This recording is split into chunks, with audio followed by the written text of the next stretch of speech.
And thank you so much for watching Morning Live. Now, the South African Cities Network, in conjunction with the Department of Co-operative Governance, is currently hosting Urban Month, which is an initiative to create awareness about local government, cities and the challenges faced by government in dealing with rapid development.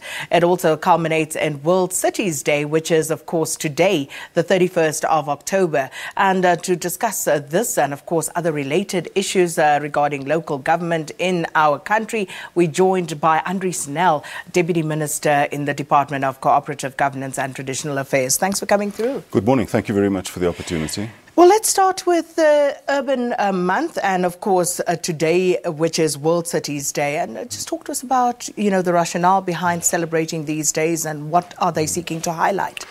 Well, World Cities Day was declared by the UN General Assembly in 2013, and it's basically a platform to create awareness about the very, very rapid urbanization that is happening throughout the world. 2008, for the first time in the history of the world, there were more people living in urban areas than in rural areas.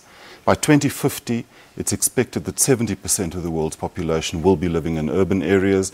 South Africa, that same trend is happening. Already 66% of people are living in urban areas. By 2050, 8 out of every 10 South Africans would be living in an urban area.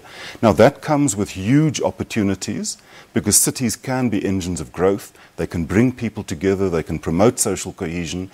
But if we don't plan and manage urbanization properly, you can have poor living conditions, you can have unsustainable living conditions, you can have dangerous living conditions, you can have criminality, you can have just generally bad living conditions.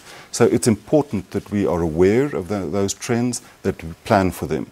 The theme for this year's World Cities Day is, in fact, sustainable and resilient cities, which is very important.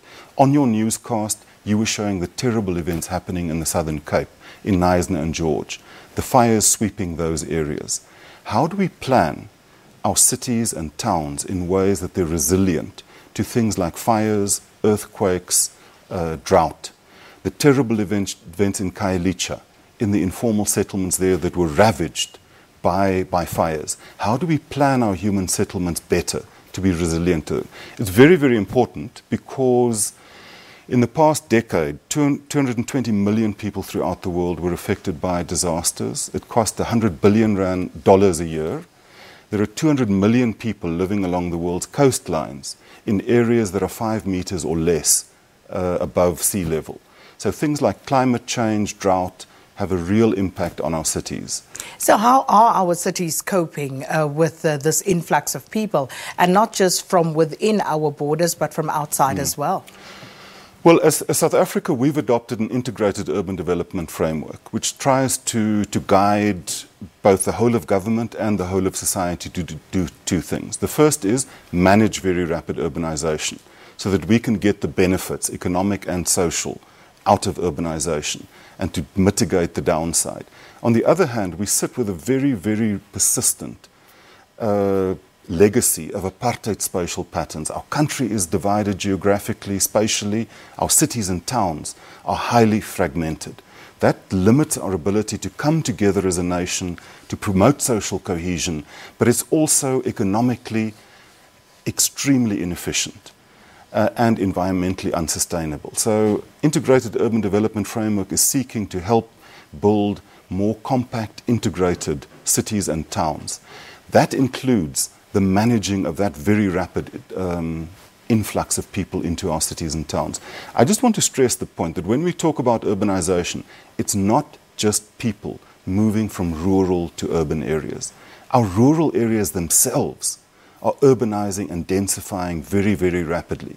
So a key element in our approach to urbanization is to strengthen the links between urban areas and rural areas and to promote integrated urban and rural development. And what we see then, as people scramble for services and resources, you see more and more protests, and those who do research on the subject are telling us that we are seeing a spike in service delivery protests across the country. So as, you know, this urbanization takes place, as these cities become more stressed, and as you indicate, some of the rural areas as they densify as well, what exactly is your department doing to make sure that the municipalities, the authorities that are tasked with delivering services to people are actually able to do that?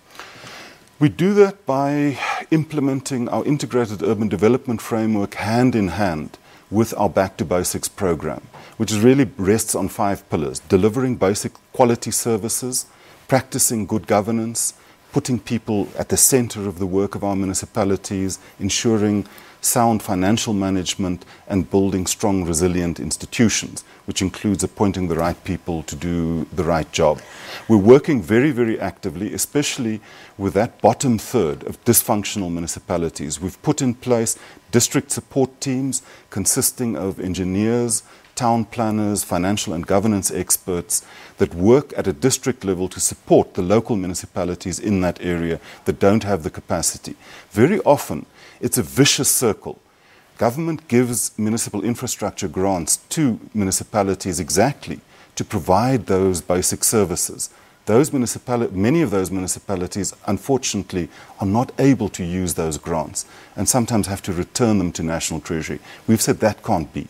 We need to capacitate. It's absolutely criminal, because it's not the municipality that suffers, it's the people who suffer.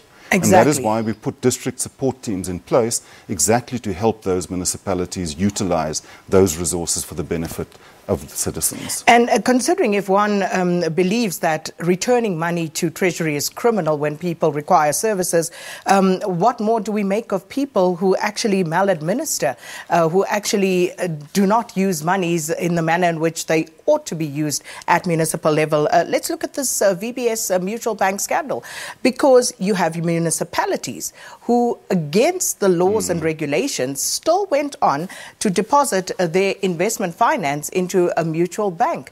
What has happened in that regard? What sort of action has Cooperative taken?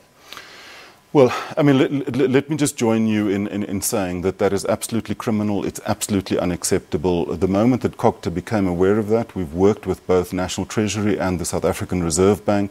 We assisted the forensic investigation into those matters, and we've joined in the calls for strong action, both disciplinary and criminal, to be taken against those who are implicated. I think also on your news earlier, you were highlighting some of the action that is, and I stress, started to be taken. But Deputy Minister, who has to take action here? Well, a number of people. Firstly, at a national level, our law enforcement agencies need to investigate and, where appropriate, to prosecute. At the level of municipalities, investigations need to be conducted. Once due process has been followed, disciplinary action needs to be taken. I just want to stress that in terms of our municipal legislation, we've promulgated legislation that excludes people employed in local government from being employed anywhere in local government for up to a period of 10 years if they are found guilty of a range of misconduct, including fraud and corruption.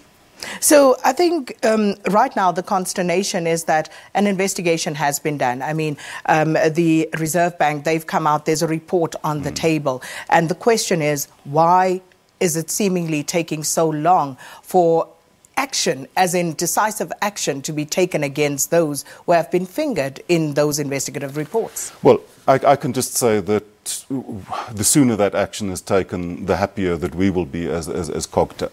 But I think, in fairness, that report was released, I think, in the past 2 weeks.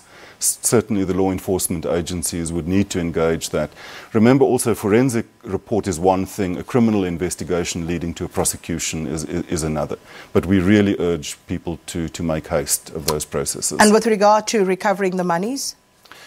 There again, I mean, we fully support all attempts to recover those monies, and we hope that those monies are indeed recovered. Well, unfortunately, we're out of time. So much more to discuss about local government politics, but unfortunately, we have to park it there.